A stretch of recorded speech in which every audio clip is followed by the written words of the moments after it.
sommes en compagnie de Maître Éric Cabana, qui travaille dans le droit du logement. On va parler aujourd'hui du droit du logement. Peut-être nous expliquer un peu où vous travaillez, quel est votre rôle? Oui, tout à fait. Moi, je suis avocat à la clinique juridique francophone de l'Est d'Ottawa, qui fait partie intégrante du Centre des services communautaires Vanier. Nos services sont gratuits aux gens qui sont admissibles, donc les gens qui sont à faible revenu. C'est financé par Aide juridique Ontario.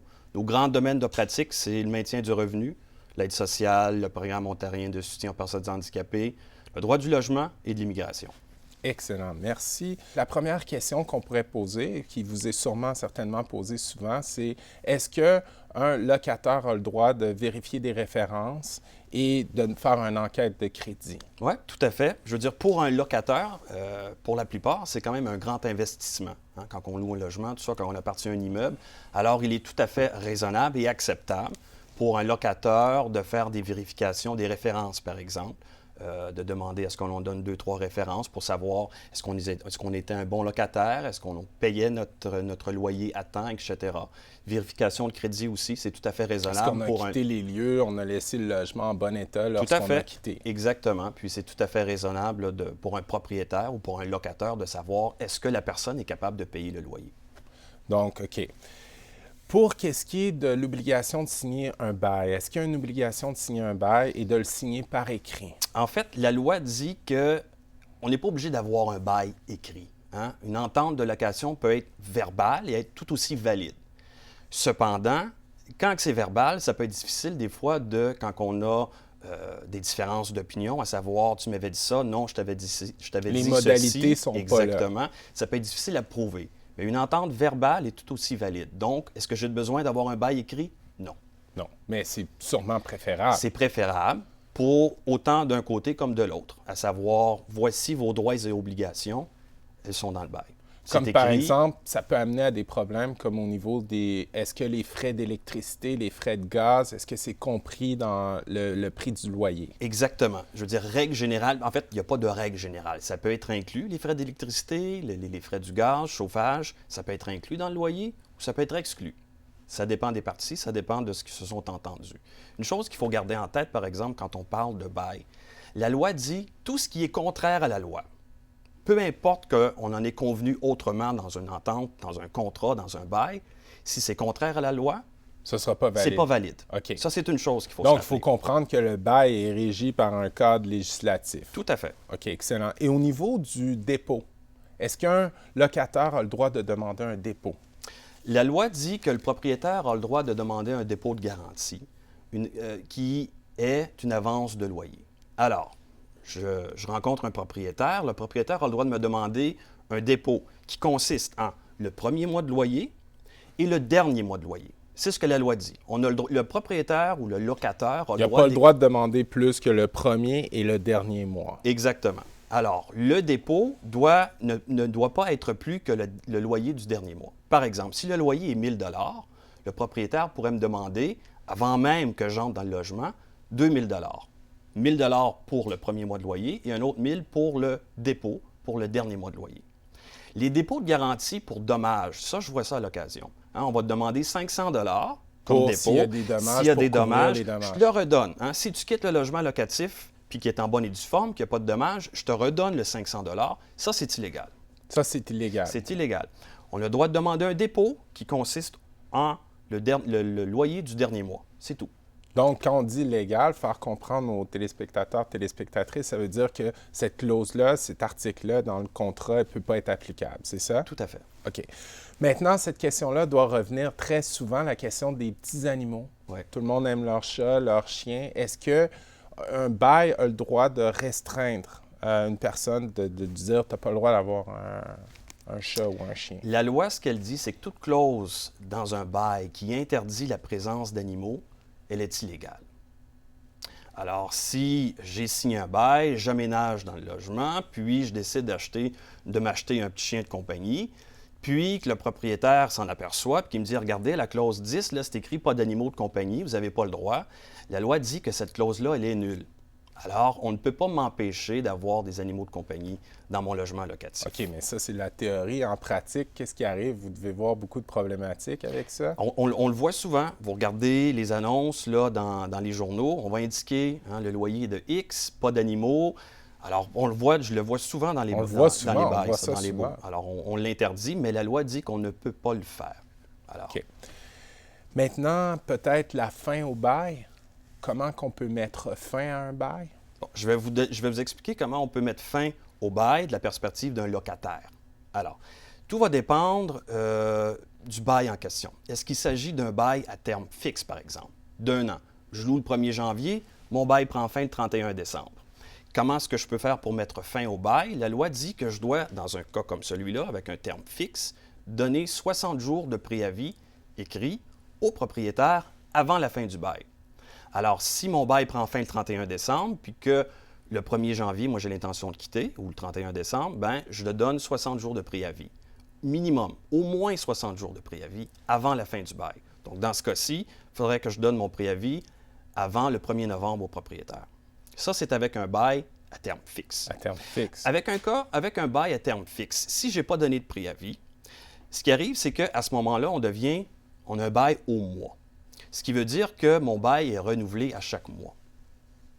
Alors, quand on a un bail au mois, la façon dont on fait pour mettre fin au bail, c'est de donner encore là au moins 60 jours de préavis.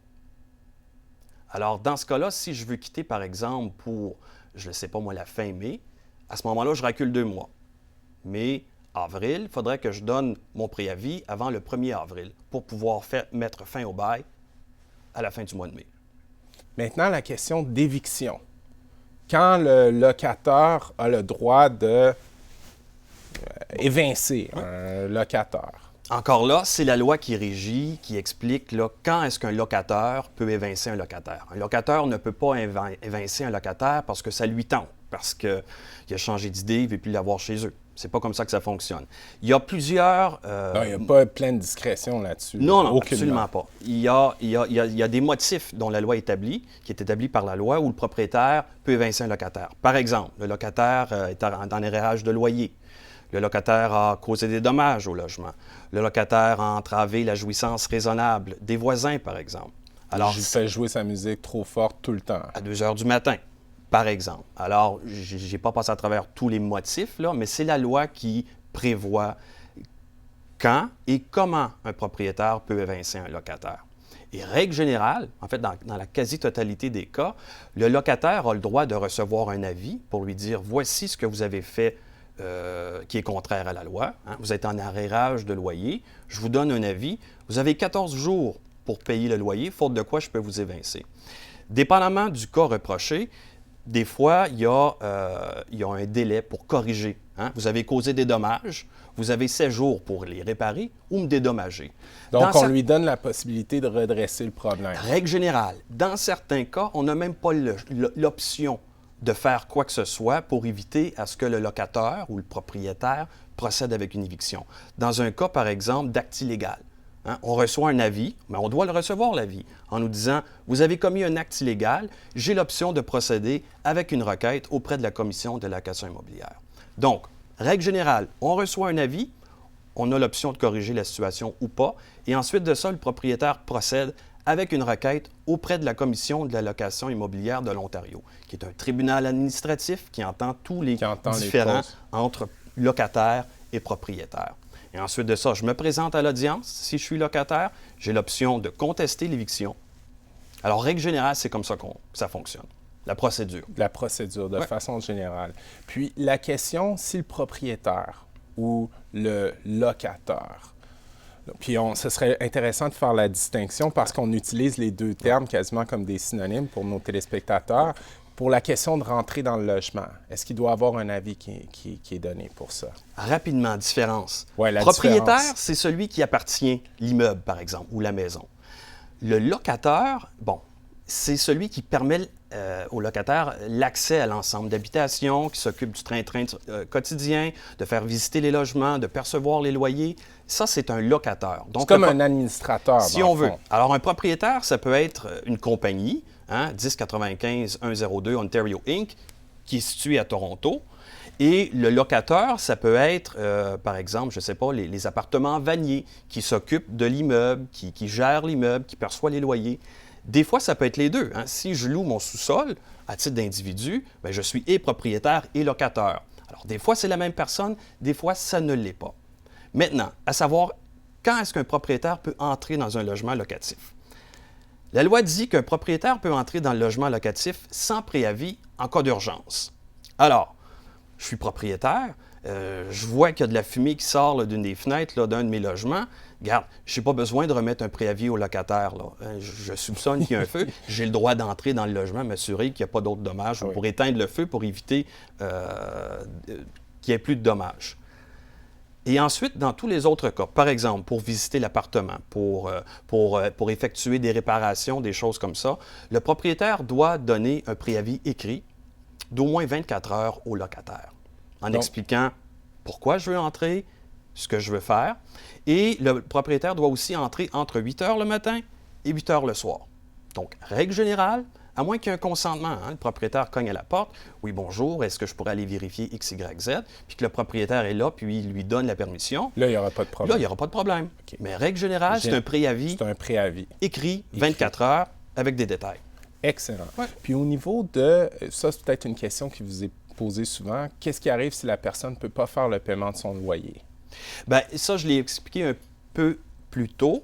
Si je ne peux pas payer mon loyer, alors si le loyer est dû le 1er de chaque mois, le deuxième jour, le propriétaire a le droit de me remettre un avis d'éviction en me disant « Vous êtes en retard avec le loyer, vous avez 14 jours pour me payer le loyer, faute de quoi? Faute de quoi? Je peux procéder avec une requête en éviction auprès de la commission. » Puis ça l'amène à la question qui vous est sûrement aussi souvent posée. Si on doit payer, mais qu'est-ce qui arrive si le propriétaire ne fait pas les réparations?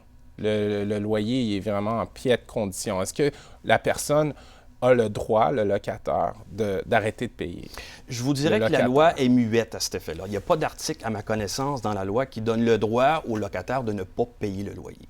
Alors, si vous me posez la question, quand quelqu'un me pose la question, quand quelqu'un m'appelle à la clinique juridique, je vais vous avouer que ça dépend des circonstances.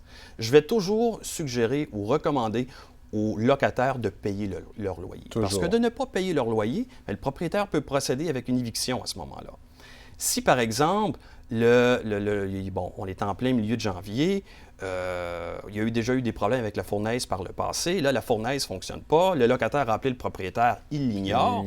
Regardez, dans certains cas, je pourrais recommander au locataire... C'est une urgence, là. Pardon? Ici, il fait vraiment froid dehors. Exactement. Il fait -40, Alors, chaque cas est différent, mais dans un cas comme ça, extrême, je pourrais recommander au locataire, écoutez, ne payez pas le loyer, achetez-vous une bonne chaufferette. Si ça coûte 300-400 $, gardez le reçu, puis ensuite remettez le reçu et la différence entre ce que vous avez payé et le loyer, remettez ça au propriétaire. Si le propriétaire ensuite décide de procéder avec une requête en éviction, bien, bonne chance. Puis, peut-être une dernière question au niveau de l'augmentation des loyers. Ouais. Vitement, il ne nous reste pas beaucoup de temps. Rapidement, c'est le gouvernement.